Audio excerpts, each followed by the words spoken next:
As far as I'm concerned, as long as that same respect and recognition is not shown toward every one of our people in this country, it doesn't exist for me. And during the few moments that we have left, we want to have just an off-the-cuff chat between you and me. Us. We want to talk right down to earth in a language that everybody here can easily understand.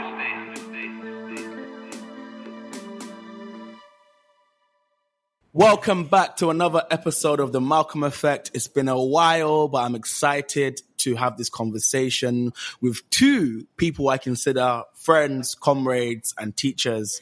First is a voice you might have heard before, you definitely know, Amandla Thomas Johnson. Welcome back to The Malcolm Effect. How are you? I'm good. It's great to be here. Lovely. And someone who, it's been a long time, but I'm glad to have them back, Barnaby Raine. How are you? I am so happy to be on my favorite podcast. So thank you for having me. That's a great shout out. I'm happy. You recently wrote this piece for Salvage, and it was, funny enough, it was Amandla that told me, I just shared a really good piece of a material analysis of anti-Semitism by Barnaby on my Facebook. Obviously, being how young I am, I don't really use Facebook in the same way others do. So I missed that post. But I'm glad I was directed to seeing the post on Facebook, and it's titled, "What do people panic about when they panic about anti-Semitism?" And why I was like, immediately when I read this piece, I was like, this is it. Everything that I've seen about anti-Semitism, which we're going to discuss, the ways in which discourses around anti-Semitism is missing that material analysis. It's one that either veers into like right-wing conspiracy, or one where it just posits Jews as vulnerable, as protected minority needing protection. But even that sometimes felt a bit insufficient. So I really appreciate the way in which you broke down your argument, which we're going to go into more. So my first question is, your piece pushes us beyond what stands in for discourse that claims it has explanatory power to why there seems to be an exception when talking about anti-Semitism, why there seems to be, quote unquote, I hate this terminology, which you talk about borrowing from Aaron Kondani, liberal forms of racism, right? This understanding that racism is to do with attitudes and prejudice, but it's not linked to power. But before we get perhaps into that, just talk me through your thinking why you wrote the piece. I wrote it because I think that the question I'm trying to address is both obviously a highly important question for politics today. We live in a time in which across the global north, and not just in the global north, in several South American countries, in Chile and Argentina, and across Western Europe and the United States and Canada and the other European settler colonies, anti-Semitism, the charge of anti-Semitism, has now become a central fixture of political discourse, where in our childhoods, we're all roughly the same age, I think, though Amanda's obviously much older because he uses Facebook, anti-Semitism was barely discussed. It was obviously highly discussed in my family because we're Jews and we talk about being Jewish all the time, but it wasn't a central fixture of political discourse. And it's become a central feature of political discourse at the moment of a sense of the return of the left. It's the central charge wielded against Mélenchon in France, Corbyn in Britain, the Squad, and now Zohran Mamdani in the United States, and so on. Even I mentioned earlier South America, where a Jewish candidate can face up against the child of a Nazi officer and still be accused of anti-Semitism because he's a leftist and he's pro-Palestinian. So there's obviously something both widespread and kind of absurd about this, and also potent. One of the reasons I think that it becomes the central charge is because the other charges that are wielded against the left in these moments, you're not protecting our borders, you're disloyal, you're not a proper patriot, hit home less potently for the left because they disorganize and confuse the left less aggressively. The left is less upset about being accused of being disloyal to the European nation than it is about being accused of racism. But I want to read the allegation of anti-Semitism in the context of those other panics about the left, and to say that it arises as part of that general angst about the decline of European and Western imperial power. Now, that's a strange thing to say because, of course, it doesn't present as an angst about the decline of Western European imperial power. It presents as a form of anti-racism. And this is precisely its confusing, disorienting effect.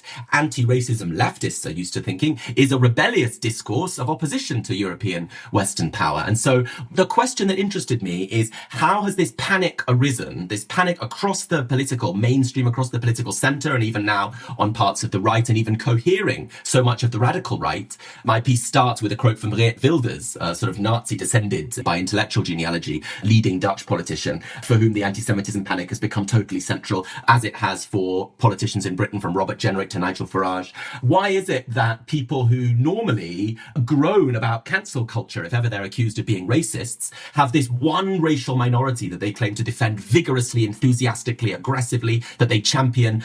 What on earth is going on there? Why is it that the left, which understands itself as anti-racist, is the central target of this allegation of racism on a continent, I speak to you from Europe, where within living memory it was the organised political right that gassed 6 million Jews? How have we got to that situation, and what can we discover about our wider society from it? So the impulse that I had in writing the piece, and I'll talk more about these kind of intellectual influences, was a sense that we need to turn to those students, those previous scholars of political panics, of moral panics, and I can say more about what that term means, because I think it's used sometimes now in quite vague ways, but it means something quite particular. Previous scholars of racisms and of moral panics in political discourse have lessons for us about how panics that appear to be about one thing can really be about a set of other things, and yet how the thing that it appears to be about is still important. It's not good to think about race and racism and anti-racism just as a kind of transparent distraction where it just really means something else. But there are traditions for thinking both about why people think they're panicking about one thing when really they're panicking about other things,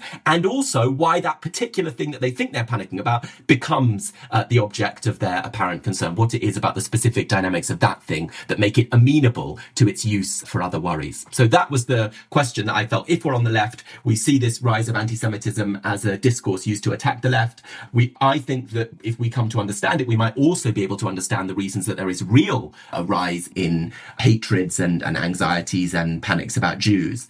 And I wanted to understand all that, and I felt that we weren't doing so. And then the last thing I'll say is I felt we weren't doing so because we basically were stuck between bad explanations. So rather than trying to ask what are people really panicking about when they panic about Jews and then they panic about anti-Semitism, we've had entirely reactive, defensive responses to the panic, which have either said, oh my God, yes, there is anti-Semitism everywhere, takes the panic at face value and says we must have better anti-Semitism training on the left, we must be very concerned about all this anti-Semitism, just taking the quite complex panic at face value. Or it takes it at face value and flips it and says, why is everyone panicking about Jews? It must be when every other minority is attacked by the right. Why does the right champion Jews? It must be because Jews have power and control.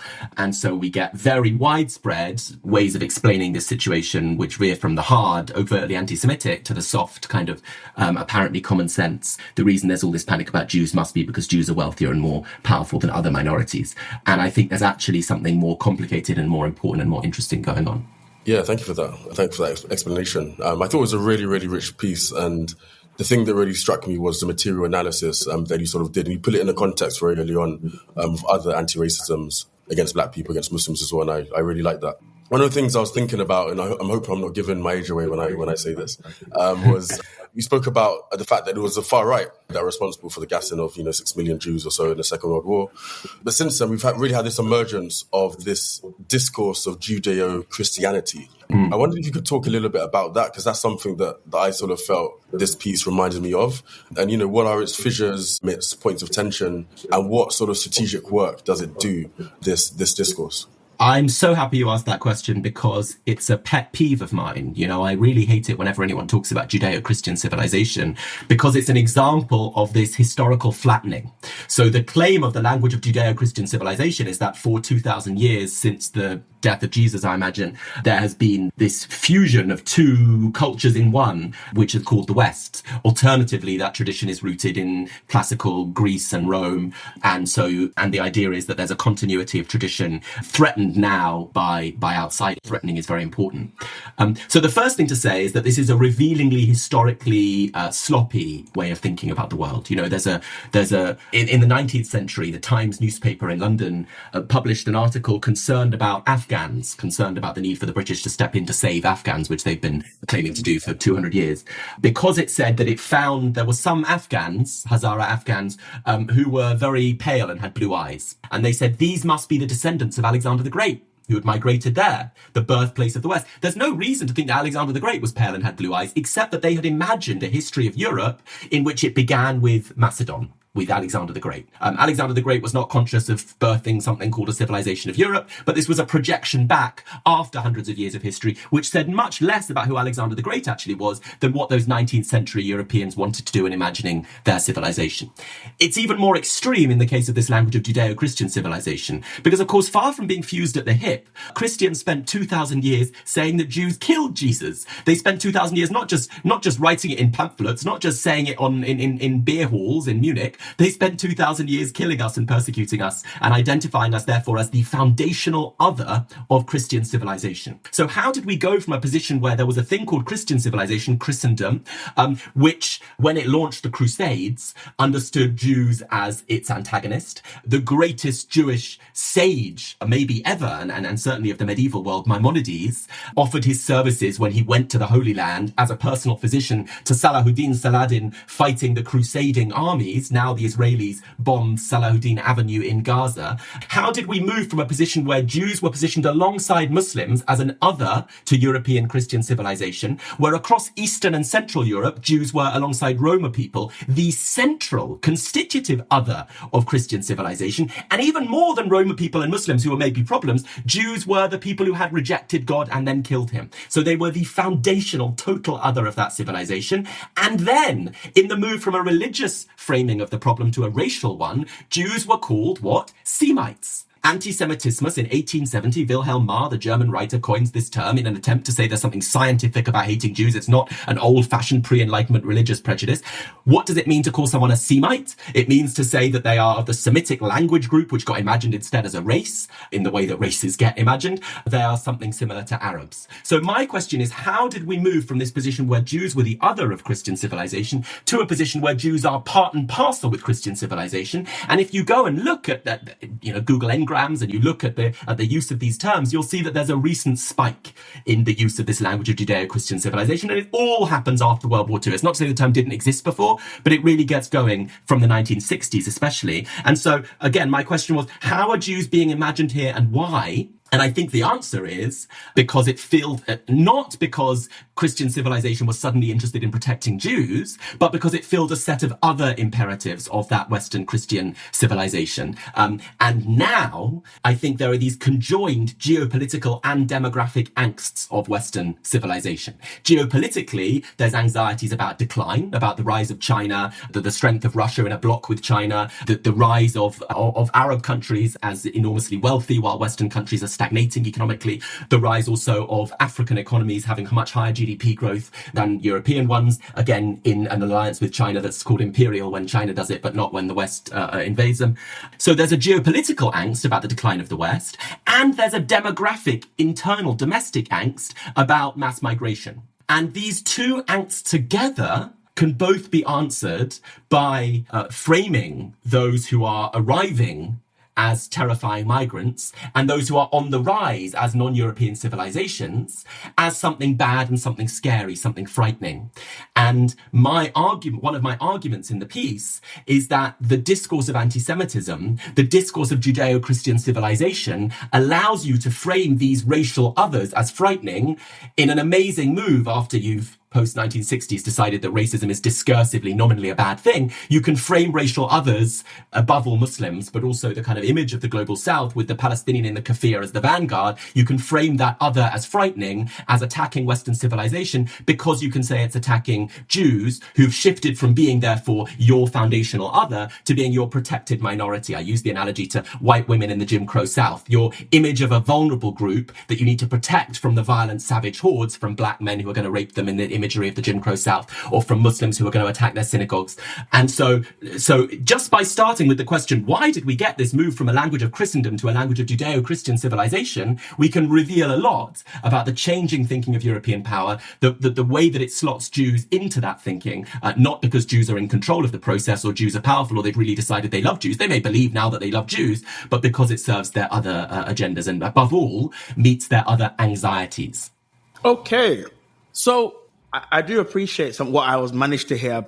Guys, I'm having some internet issues, but I do appreciate what I had, because the ways in which, like, I see the invocation of Judeo-Christianity, that now is posited as defending Christian civilization or Western modernity against these kind of barbarian Saracens. I'm like, but hang on a minute, 1492, the kind of collapse of Al-Andalus. So, 14 in the 15th century, the collapse of Al-Andalus also meant the expulsion of Jews as well and Muslims. So I'm just like, when did this take place to that the civilization narrative Exactly. becomes one of Judeo-Christianity? So yeah, I really appreciate what I heard from your answer. But okay, I think what was really some of the meat of the argument and why I really was drawn to this kind of material analysis is that you link the invocation of anti-Semitism to the role it does in the reproduction of power. So basically, explain, what does that mean? I think the first thing to say here is that we should talk not just about racism, but about racialization. And that's a move that lots of scholars have been talking about for a long time. And the importance of it is partly that racism suggests in people's mind prejudice, or a kind of traditional equation, prejudice plus power, which the great British Marxist Shivanandan said is a very troubling equation because it suggests that you can just remove the prejudice and leave the power in place and you'll be fine. Racialization asks, how do we get constructed? How do we get read? And then crucially, it asks why. So the question of racism can give you a politics of recognition, which says, I am a Jew, you are black. Let's try and ensure that the state doesn't disrespect us or humiliate us or degrade us in our position. Racialization asks, why am I a Jew? Why are you black? What does that mean? What processes made us that way? How are we read? Because we're seen as those things. Which bits of those things do we want to keep? Because it's not the case that all the identities that are shaped in us by social forces we want to lose. Which bits of us do we want to keep, and which bits do we want to liberate from the other aspects of our coding by power that are not comfortable or that come from violent histories that we want to surpass? And then crucially, why? Why are we racialized? We all are. You know, I find it strange that in some anti-racist discourse, people talk about racialized peoples as if that excludes people who are called white. Everyone is racialized, and we all are for certain projects. And so what interested me is the recent shift in the racialization of Jews by the right, especially in, I know best about Europe, especially Britain, but across, I think, the global north. And so the anxieties I was just discussing, the joint geopolitical and demographic anxieties of Western power at a moment of the peripheralization of the old imperial core within world capitalism, and at the same moment when population flows are pouring into that creaking old imperial core, in that moment, anti-Semitism becomes a convenient language of panic about that decline, I think for very interesting reasons. So, I said earlier that I come from those critical traditions that read racisms as ways of panicking about other things, but not just ways of panicking about other things where it's incidental that race is the thing that's focused on. The fact of the dynamics of racialization are important in why they get focused on. So think of this example as to what's happening here. We were just talking before we started recording about our joint like for publication that I've written about in my PhD, an amazing publication sort of irregularly appeared in 1970s Britain called The Black Liberator. And one of the terms that the writers on The Black Liberator, especially someone called Cecil Gutsmore, introduced was anti-racialist racism. And this is the term that I found very, very helpful and that I've been using. Firstly, it begins with a distinction that we've now lost. A distinction among lots of 1970s radicals between racism and racialism. Racialism meant the attitude, meant people having their personal prejudices, and racism described the features of a social structure. Just like in feminist language, we have the difference between misogyny, which is the hatred, and patriarchy, which is the structure. I think it's a real problem that we've lost that distinction when it comes to talking about race in a way that we haven't when it comes to talking about gender. I think that we've lost that distinction for very interesting reasons, which is in the kind of tragic half victory of the revolutions of the anti-colonial civil rights, world revolutionary 1950s to 80s period, it has become rhetorically unacceptable to say, I believe that some people really belong to races that really are inferior to others. And yet the material structures that those ideological claims develop to defend remain in place. So in 1920, someone would have said, I don't want Chinese immigrants coming to America as they did because there's something distinctly wrong about their race as Chinese people. Now you can't say that second part, but still migrants are being locked up, drowned at sea, thrown back for being other and different. So we have a material racism sustained in an awkward kind of jarring, because this is how history works unevenly, sustained no longer by its ideological complement in explicit racial claims. We have, in other words, a society which understands itself as anti-racist as a virtue while presiding over a materially racist world hierarchy. And in that context, a really brilliantly convenient way that you can denigrate, that you can racialize the others that you racially fear is, and here's the irony, by calling them racists, because racism has become a bad thing in your society which remains racist. So if you can call racial others racists, that's a really good way of coding them as bad in this new anti-racialist racism. What happens, I think, in the anti-Semitism panic is that especially Muslims and Arabs get cast as savages attacking our civilized society. And my friend Sai Englert has written about how in Algeria, the French pioneered this kind of language. If we leave Algeria to the Algerians, to the FLN, the liberation forces, they will massacre the Jews. The use of protected minorities as a way that power defends its violence by saying I'm protecting vulnerable people is a very, very classic technique. Here, in this strange world of anti-racialist racism, you have a racially protected minority that you think the racial other, the Muslims, the global south, the savage hordes at the gates of Vienna attacking civilized Europe, they will threaten this vulnerable group that Europe puts its bear hug arms around and protects its poor Jews. And the final neatness of this picture is that encoding these racial others, Muslims and others from the global south, as anti-Semites, you deploy precisely that remainder, that leftover part of the discourse of anti-Semitism that remains within Europe's soul, which is anti-Semitism was the way that you feared rebellious, dangerous insider-outsiders who were not total outsiders, which is how you imagined Africans, people without history, savages who couldn't think. Instead, the Semite, the Jew, was the one who was just too cunning, who therefore was going to seep into the pores of your civilization and tear it down from within. And my argument is that that kind of anti-Semitic logic is now wielded against today's Semites, the migrants arriving on Europe's shores, the Arabs and Muslims threatening European civilizations, the ghettos where they don't properly integrate. I mean, they even use the language of ghetto, which in Europe has a very Jewish resonance. They talk about people failing to integrate. Robert Jenrick, recently British politician, spent 90 seconds in Birmingham and said there weren't enough white people. His problem is that these outsiders don't integrate. All of the same stuff that was said about Jews.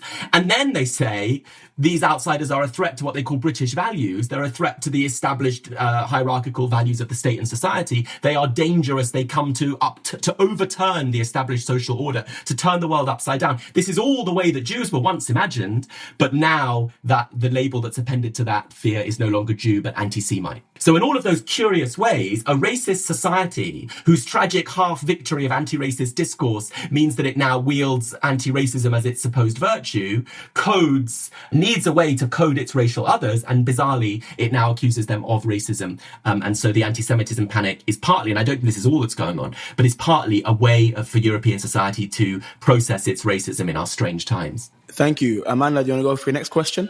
Yeah, I mean, sort of, just as you're sort of talking about that and this idea of the enemy within, it made me think about the sort of position of anti-Semitism back in the 20s and 30s, the Bund, this idea of a left-wing Jews. And, there's that legacy as well of sort of cultural Marxism as well. So I sort of wondered, and I was thinking about this even in the context of the expulsions from the Labour Party under Jeremy Corbyn, where there was a very high percentage of Jews, in fact, who were expelled. So could you talk more about the position of the left-wing Jew in all of this, and the sort of way that the way they have been viewed has shifted over time? Well, actually, I think it's sort of the one constant. I think the position of the left-wing Jew, funnily enough, is the only thing in this panic that hasn't had to flip. And I think that's very telling. I think if you track the image Jew, and one of the important things to understand about racisms is that they invent their own projections. Racisms are scared of black people, not qua black people, but qua what they imagine black people to be. So if you trace not the real history of Jews, but the image, what Jew means in the anti-Semitic imaginary, or in the, I think, in the anti-Semitic, Western imaginary, so-called, you get a shift from Semitic insider-outsiders threatening to tear away the fabric of Western civilization and bring it down, whether because they are, in Hitler's imaginary, there are two internationals of Jews, the Gold International of Rothschild and the Red International of Trotsky, and they're both the same because they both tear apart the fabric of the ordered, cohesive nation state.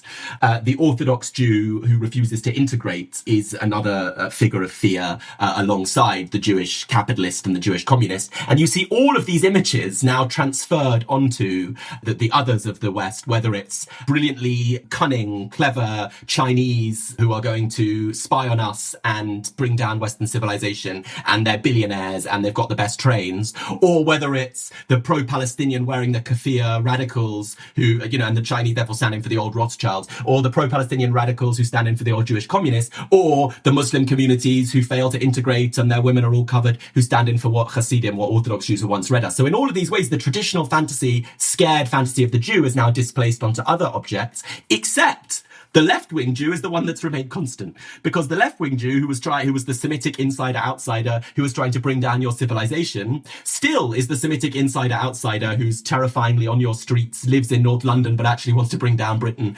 They remain imagined now exactly as they were in the 1920s. And that's why in the expulsions from the Labour Party, as you say, there was a hugely disproportionate targeting of Jews for anti-Semitism. So among people expelled for anti-Semitism, they were disproportionately Jewish, and they were Jewish leftists. And I think, again, there's all these little clues about what's going on. And I think that's one of them. If you track the changing imaginary of the Jew and then the non-changing imaginary of the Jewish left-winger, I think you begin to unravel some of what's really happening here.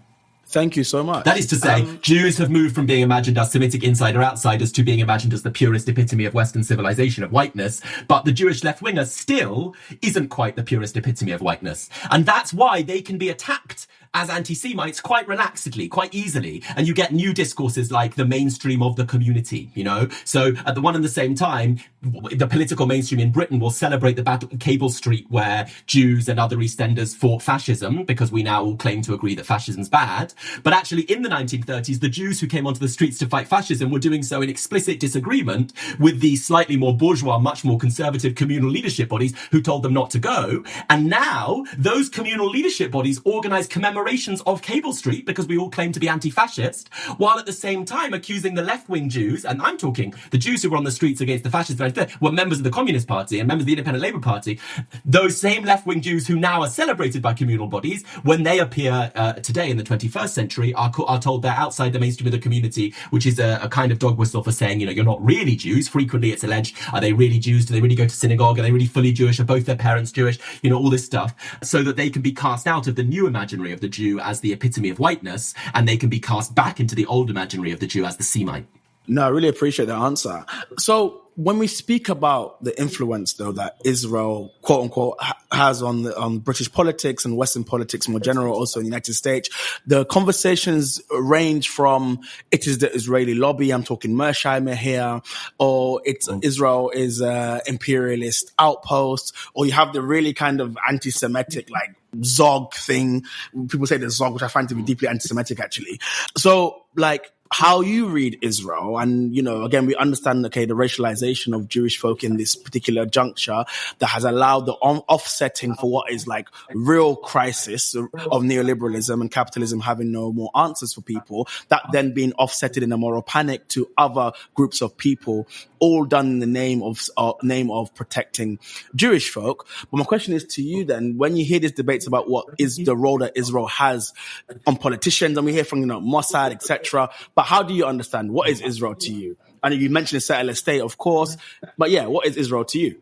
Israel is a chapter in the history of European settler colonialism. Israel is the moment in which, beginning in the late 19th century, Jews sought to cast off the skin of our Semitism, no longer to be Semites, no longer to be the insider-outsiders of European society, but instead to try to become members of European society And Theodor Herzl, the founder of modern political Zionism, had been an assimilationist, had wanted Jews to give up their Jewishness and become good Frenchmen and Germans, and is sometimes narrated in Zionist histories as having shifted, interestingly, from assimilationism to nationalism, to a proud, assertive Jewishness.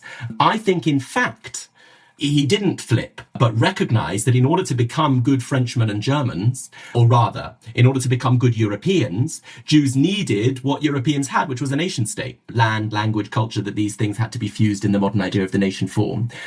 So it is a moment of Jews doing what other oppressed groups have done. There's some interesting work on parallels with Liberia, for example, more complex parallels with Garveyism.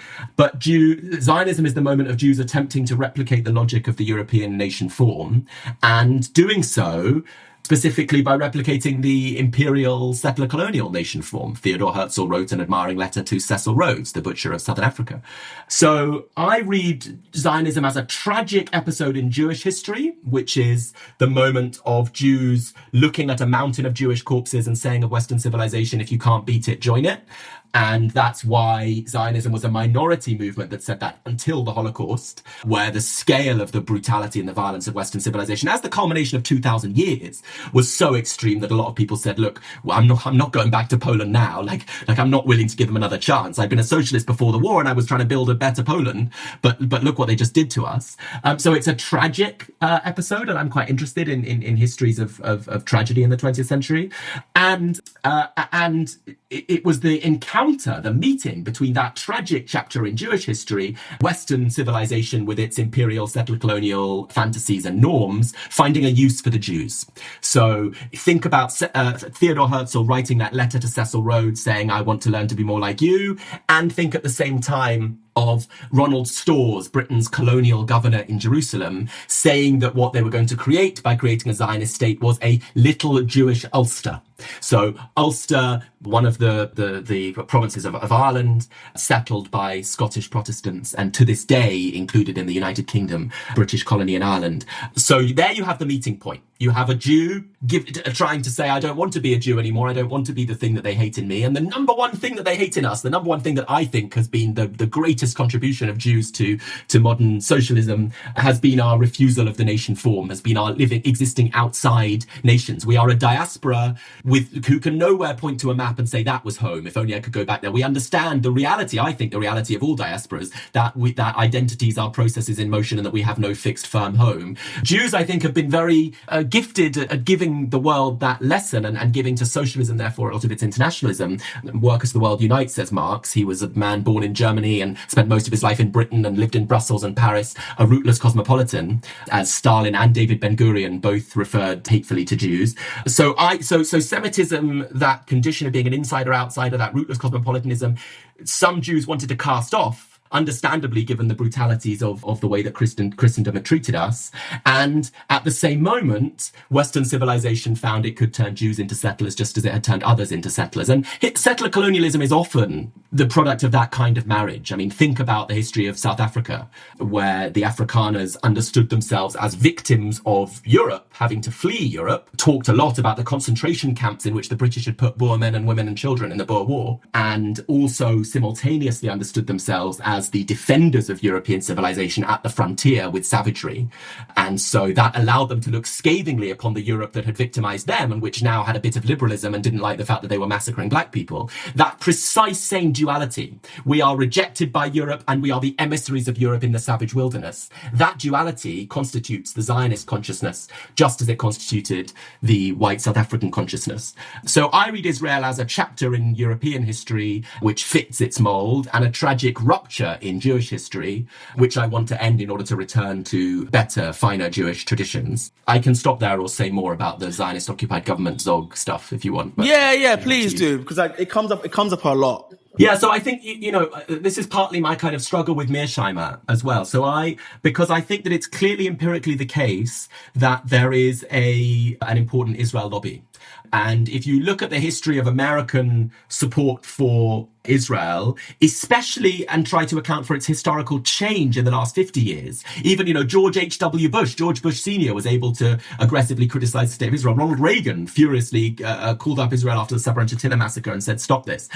Why do you get to a position where Joe Biden, sort of dodderingly unable to move much, but sort of keeps signing over checks for a genocide, and there's no question of any shift in that policy until Trump's sort of idiosyncratic strangeness. Though Trump will stand in the Knesset and say, I thank Miriam Edelson, who gives billions of dollars to ensure that I move the embassy to Jerusalem. It would be foolish to deny that there's a well-organized political campaign that has targeted any American politician in internal domestic elections who's critical of Israel and attempted to ensure a Congress which is entirely supportive of Israel.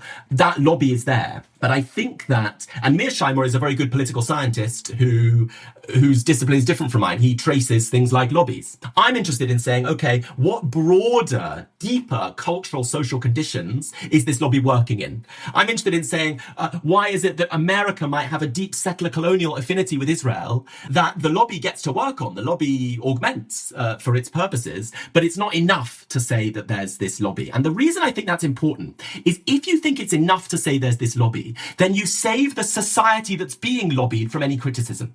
So you say America would be okay if it wasn't for this cancerous growth. Now, that's a horrible phrase. John Mearsheimer, to be clear, is not an anti-Semite. But there's this external presence which is poisoning our society, so that on the soft edge, you can have just empirically realistic understandings of the scale of the lobby. And then at another end of the spectrum, you have this Zog thing that you mentioned, Zionist-occupied government, which says our whole society's fine. It's an external presence which is brutalizing it. And in Britain, we have people like David Miller who seem to move from one sort of sociological realism mapping lobbies to an obsession with Jews everywhere, left-wing Jews he thinks are secretly Zionists, and so on. And I think that the really important point here, is that the so-called panic about anti-Semitism is useless for facing real anti-Semitism for several reasons. One of them is that it doesn't understand the deep importance of conservatism to anti-Semitic thinking. So that in the new anti-Semitism, anti-Semitism is read as a radical criticism of Western civilization. And that's why it's the province of the radicals in the kafirs and the radicals who want to bring down the West. The one really important thing about anti-Semitism to me is that it's a way of expressing social discontent by externalizing the problems in your life. So by saying, I'm out of work, it's not because there's a problem with the whole structure of banks. It's Jewish bankers who have a cultural problem. They're greedy. And so that provincializes the problem, localizes it to a few people who are outsiders to your civilization, which is therefore fundamentally healthy. So all you have to do is expunge that foreign cancer and your civilization will be basically fine. That is the deeply conservative function that anti-Semitic thinking plays. That conservatism, and so I think that is therefore a bad way of thinking about the problem of Israel, which comes out of those anti-Semitic impulses, rather than asking how, the way that I narrate the history of Israel as a chapter of European imperial settler colonial violence, imbricated with Jewish histories. But if you read it as a purely external problem, then you're never going to understand why, you could get rid of the Israel lobby from the United States today. You could get rid of the state of Israel from the United States today, and it wouldn't actually solve all of the problems of the Arab world. If the United States continue to fund other dictatorships in the Arab world whose major purpose is to suppress their people, the United States believes that has had a long-term strategic view that the most reliable ally in one of the most important parts of the world for them, because it's next to huge resources and it's right next to the Suez Canal, the world's most important trade route. The most reliable ally in that region is a settler colony, because however brutal the dictatorship in Saudi, say, there is a possibility that the people of Saudi could overthrow it. America puts a lot of money into making sure that doesn't happen, but there's a possibility. Whereas if you have a settler colony, its people are invested in its violence.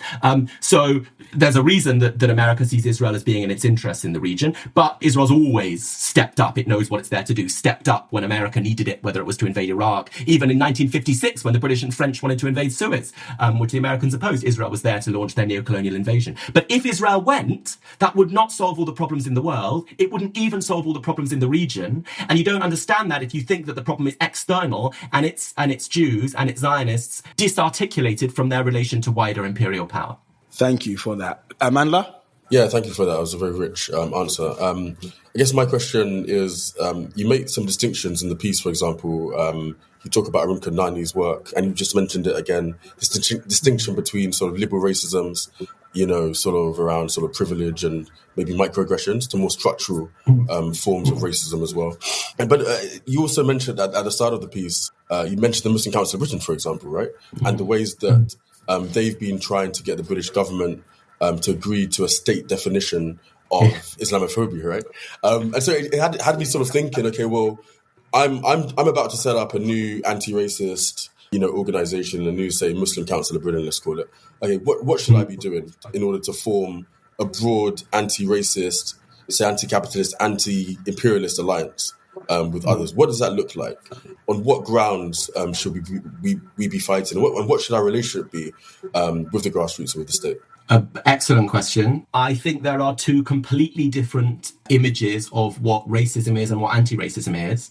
Lots of people have remarked on this difference. I'm very indebted to the work recently of Asad Haider, for example, who talks about contemporary supposed anti-racism as the neutralization, is his term, of actually emancipatory politics from the 1960s and 70s. I also mentioned Arun Kundnani because he has recently framed the distinction in especially sort of stark terms. It's not a distinction that he originates, but he's framed it very well between a liberal and a radical anti-racism. So let me put it like this.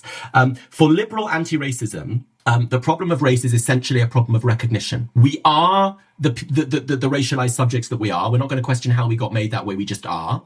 We are all different. You can see an analogy to, in the politics of sexuality, the contemporary politics of 10% of people just are gay and they need to be recognized, rather than the earlier politics of how did we get constructed with our sexualities by forms of power, and what would it mean if we were all freer from them. So in the politics of recognition, you're black and I'm a Jew. The politics of recognition is endlessly contested and complicated, and I bet there are some people who would say you're not black and I'm not a Jew. I mean, it's hard for them to deny I'm a Jew by any of their standards, because my family have been for as long as anyone knows, but I'm sure that people will. I've been told I'm not black, actually. I have actually been called that. Well, so that's not that doesn't surprise me because of the insane state of current anti-racist politics. Yeah. We know that I won't go into too much of it, but quickly on what grounds? I will. But it's funny enough, I actually had like a ghost title at one point of a thing I never wrote. But I was like, I never knew I wasn't black until I went to the United States, right? But this is like, is like some. I say this because. Yeah, exactly. ADOS, FBA, talking about these more right-wing reactionary groups. But also as well, I mean, I even had someone say to me at one point, like, not to be so ethnographic, but someone said to me, "Oh, you can't say the N-word." And I said, "Oh, okay." Like this person took offense to it, right. Another black person. And I said, "Why?" And they said, "Because you're not descendants of slavery, that this was used to denigrate my ancestor." And I just said, well, I didn't want to go into too much, but I'm thinking, but that does just demonstrate and display such an ignorance of slavery and plantation slavery on the continent as well, right? But anyway, besides that, what I'd say, you're right. It's a great example, because in an understanding of anti-racism that says who can use what language, we are in a view where we all are racialized and we won't question how we got made that way. And the question is how many points I can get for decent, dignified treatment in a structure of racialization that will continue to racialize all of us. Whereas in the older anti-racist tradition, the question, I think way more excitingly, is how can we free all of us from all of us, however we are racialized, including the people who are racialized as white, how can we free all of us from a structure whose goal, and this is why the key question is, once you start talking about racialization, why are we racialized? That becomes the key political question. How can we free all of us from a structure of racialization whose goal is not anyone's individual flourishing, but the reproduction of a system of accumulation and of degradation and humiliation that, well, does benefit a few people, but doesn't benefit, for example, most white people. So there's a universalist anti-racism, which is not just a kind of crude universalism. It's proud of saying that the experiences of people who are racially degraded can teach those who are not a richer universalism that teaches those who want to hang on to their racialized whiteness, for example, that actually they lose out from it too. They're pitted against people who should be their siblings and lovers and friends, and sometimes are their siblings and lovers and friends, and pitted against them and told that if they're now drowning at sea, they're fundamentally different and threats to them. That universalism requires asking, why are we racialized? To what ends? Seeing that it doesn't benefit the kinds of human community that we would want to build, and therefore you concentrate on the structures which make our lives different, and not immediately on, you understand microaggressions where someone mispronounces your name as the product macroaggressions where some people can't live where they want because they can't get that passport, and some people die trying to live where they want and get that passport, and other people get, states in America have laws that if you're a homeowner you can shoot people who enter your home, so that if you're white you can shoot poorer black people, and if you're Palestinian you can face a genocide that if you were Ukrainian might not be allowed. So it's not to denigrate actually concern with the microaggressions, it's to read them as produced by the macroaggressions, what Shivanandan, who I mentioned before, called the racism that kills, and to try to focus on attacking those macroaggressions, partly because they are the causes of the microaggressions, and partly because that's how you build the broadest political unity and the most beautiful politics, because where the microaggressions are carried in the prejudices of the individuals you encounter in the street, the macroaggressions are carried in the reproduction of the social structure that you want to abolish so that everyone can be free. And once you see it like that, you understand that the shift from talking about the macro to the micro has followed a deflation of political horizons, where anti-racists have not been alone in giving up in the late 20th century on the possibility of a world totally different. And if you don't believe that you can abolish states that police their borders and keep some people out, you may believe that you can persuade your neighbor to pronounce your name correctly. And so it's a deflation of political horizons that focuses on what seems like the immediate and the doable, but is in fact deeply destructive because it divides people and therefore reproduces the ideology of race. You know, Paul Gilroy is a scholar I admire a lot, and this gets in a lot of trouble for writing against race. Very simple, very good title. The language of privilege checking, of safe spaces, you know, safe space is a very good example. It's necessary in an unsafe world to try to have some spaces where we can be safe. If you limit your horizon to the safe space, you accept that the rest of the world will remain unsafe, which is to say nothing of the problems of safety as an image, of this kind of actually quite reactionary kind of image of the good. So you end up reproducing race by dividing those around you and attacking them for the prejudices they hold, rather than asking how we can overturn those prejudices in the work of overturning the social structures that produce those prejudices, which is not to be naive about the seriousness of the prejudice and the fact that it also can be the racism that kills if a working class kid is told to hate black people and then goes and beats someone up. I mean, so it's not to denigrate, it's not to say that the problem is only at the macro level, it's to say that we have to treat the two together. And in a story that I always tell about this, Hakim Adi, the great historian of Pan-Africanism, tells a story that I think sums up the point. He says that he was giving a lecture and a white woman came up to him at the end of the lecture and said, "I find it really difficult listening to you talk about slavery." And he said, "Why?" And she said, "Well, because my ancestors might have been involved in the slave trade." He said, "Do you know that more British people signed petitions against slavery than had ever signed petitions before? Some huge number, in the millions, in an age before technology, signed petitions against slavery. And yet the Royal African Company profited from trading in slaves. And the royal family today has those profits." So 2 questions, and we can I'll just say them now, and then you can just maybe perhaps answer them together. The first is, what I find quite interesting in your piece is you talking about the mobilization of anti-Semitism to discredit or combat anti-colonial politics. So I'd love to hear more about that. And finally, to end with, not a great ending, but what do you make of the phenomenon of the likes of Candace Owens, Tucker Carlson, and Marjorie Taylor Greene?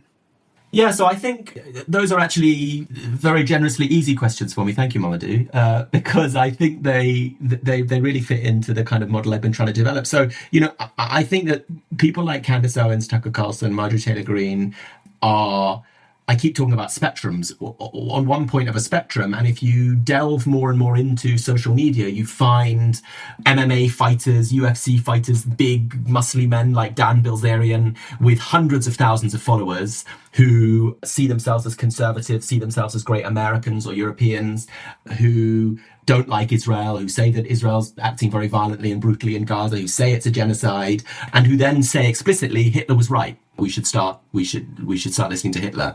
Now, that's not what Candace Owens or Tucker Carlson or Marjorie Taylor Greene, who are all themselves on slightly different places on that spectrum. Tucker Carlson goes out of his way more than the other two to insist that he's not anti-Semitic. But there are different points on the spectrum where right-wing criticism of Israel identifies Israel as an external problem in a civilization that is broadly healthy, whereas my criticism of Zionism reads it as one aspect of one chapter in the same kind of violence that Aimé Césaire writes about when he says that every European bourgeois has a little Hitler inside them.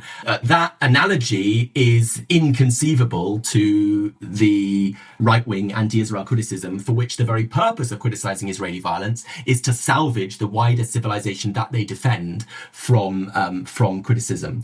So I think that a good way of talking about anti-Semitism can do precisely the thing which the new anti-Semitism, the pervasive so-called anti-Semitism of our times doesn't do, which is to issue clear distinctions, to work out what kinds of criticism are anti-Semitic and what kinds aren't, where the new anti-Semitism works precisely to muddy those boundaries, to muddy the boundaries between anti-colonial opposition to the Zionist state and racist anti-Semitic opposition. Not totally mutually exclusive categories, but crucially important to distinguish if we are invested in a politics of universal freedom that wants Palestinians to have homes and dignity and Jews to have homes and dignity and freedom and safety too. If we're invested in that kind of project, then anti-Semitism is our enemy, Zionism is our enemy for the same reason, which is that they are both ways of coding and marking human beings according to a constructed racial type, which is then essentialized in them,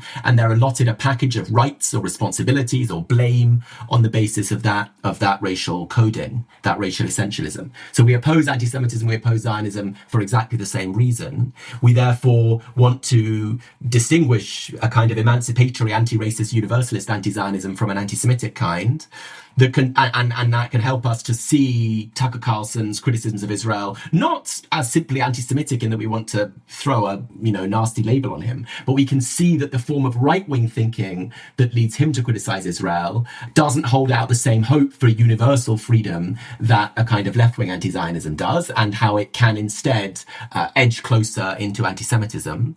Whereas the dominant way of talking about anti-Semitism that wants to blame the left for it precisely muddies the distinction that we need desperately to clarify between forms of politics that can save us all and forms of politics that can have us all killing each other. And I think the two aspects of anti-Semitic thinking that are therefore importantly obscured by the contemporary new anti-Semitism are its conservatism, its attempt to salvage the wider civilization by identifying a cancerous other as a scapegoat, and its connection to race. It's that the anti-Semite thinks that the problem of Jews is not just that they're outsiders, but that they're in some fundamental, essential sense outsiders, often today muddied again by the use of culture as a kind of language for actually talking about race. But do you believe that the world is fundamentally shaped by racial or cultural differences, or do you believe that constructed racial and certainly constructed cultural differences are the effects of social structures that we want to abolish in order to free all of us? It's very important to me to make those distinctions because they allow me to understand how and why and the ways in which I want to combat anti-Semitism as a Jew, to be honest. I want to combat thinking about the world that scapegoats people for the problems of the wider society, that racializes problems in order to hide their real social construction. And I understand that there's still a very lively work in our world of doing those things to Jews, even if sometimes the ways that Jews are constructed by that racialization seems to praise us. It buries us under a mountain of praise in the hegemonic Western imaginary, where Jews are racially different and therefore great and have to be protected by the West from the savage hordes. So I want a way of tackling anti-Semitism that promises to free all of us, just like I want a way of tackling all racisms that promise to free all of us. I identify the so-called anti-Semitism of the European and North American mainstream not as being about protecting anyone, not even as being about protecting Jews, but as being instead about protecting Western civilization. And I think that Western civilization has been a very bad thing for most people in the world. And I think it's very definitely been a bad thing for Jews because it's been the organizing system of our violence against us almost since the death of Jesus and certainly since the medieval world. So I think that the claim to protect Jews is really about protecting Western civilization. I do want to protect Jews. I don't want to protect Western civilization. So I think we need a different way of talking about anti-Semitism. And I think we should stop believing there's a zero-sum choice. It's not like if you're very passionate about Palestine, then you maybe care a bit less about anti-Semitism. If you want a world of universal freedom, then you hate anti-Semites and Zionists, and you understand that the discourse of talking about anti-Semitism honed by Zionism, in fact, puts Jews in danger. In fact, it associates Jews with a genocide, not in order to protect Jews, but in order to protect that genocide, as we are discovering in increased attacks against us all over the world. And so it really is very urgently true right now to say that Palestinian liberation is a universal struggle of our time that even involves, really deeply for me, involves liberating Jews from our cynical use as a protected minority of Western civilization, which would take us down with it in increasing violence against us in order to protect its colonial investments in West Asia. I don't want that as a Jew. And I think that's a great, and I'm absolute solidarity and agreement with you on that. And I think that's a great way to end the show. Thank you so much for coming on.